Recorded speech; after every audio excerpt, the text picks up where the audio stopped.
Bienvenue, mesdames et messieurs, pour cette nouvelle édition sur Business 24 Africa. Ce 10 janvier 2024, le cabinet Deloitte Côte d'Ivoire a présenté les principales dispositions de l'annexe fiscale à la loi de finances portant budget de l'État pour la gestion 2024. La présentation a eu lieu dans les locaux du cabinet à Cocody. Plusieurs secteurs d'activité tels que celui du transport et du e-commerce enregistrent l'entrée en vigueur de nouvelles taxes. à Mikorobara. L'annexe fiscale 2024, entrée en vigueur depuis le 6 janvier 2024, enregistre de nouvelles dispositions fiscales. Ces nouvelles mesures concernent plusieurs domaines d'activité, notamment les secteurs du transport, avec l'évolution des VTC et celui du e-commerce. Au niveau du transport, les VTC paieront désormais une taxe sur chaque course.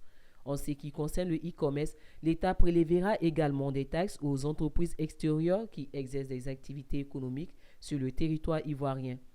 Mike Wabi, directeur général du cabinet Deloitte, donne plus de précisions. Les dispositions dont on parle, notamment sur la taxe sur les VTC, qui concerne 4% du montant de la course nette de la marge récupérée par les opérateurs des plateformes, est censée être payée par les propriétaires des véhicules.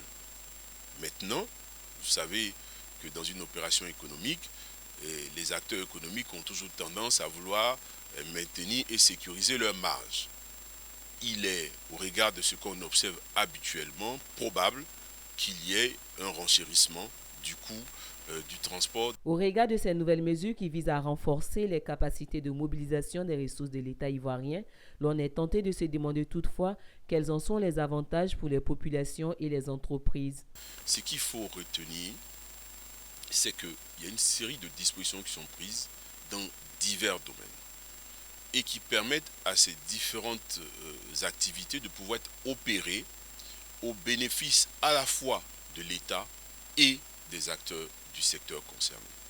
Outre les secteurs du transport et du e-commerce, plusieurs autres domaines d'activité tels que l'immobilier, les petites et moyennes entreprises ainsi que l'impôt sur les salaires enregistrent des modifications fiscales.